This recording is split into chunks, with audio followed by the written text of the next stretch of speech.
আবারও আন্তর্জাতিক মঞ্চে স্বীকৃতি পেল বাংলার কাজ। ইউনাইটেড নেশনসের FAO বাংলার মাটির সৃষ্টি প্রকল্পকে দিয়েছে আন্তর্জাতিক প্রশংসাপত্র।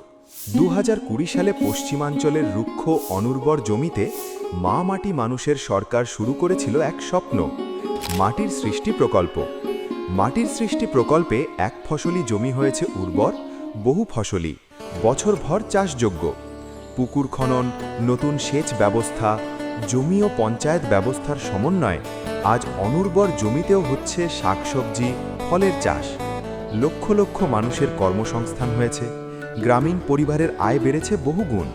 শুধু তাই নয়, বাংলার গর্ব গোবিন্দভোগ, তুলাইপাঞ্জি ও কনকচুর চালও পেয়েছে আন্তর্জাতিক ফুড অ্যান্ড কালচার হেরিটেজ স্বীকৃতি। এই সম্মান শুধু সরকারের নয়, এই গৌরব গ্রাম বাংলার মাটি আর আমাদের কৃষক ভাই বোনদের।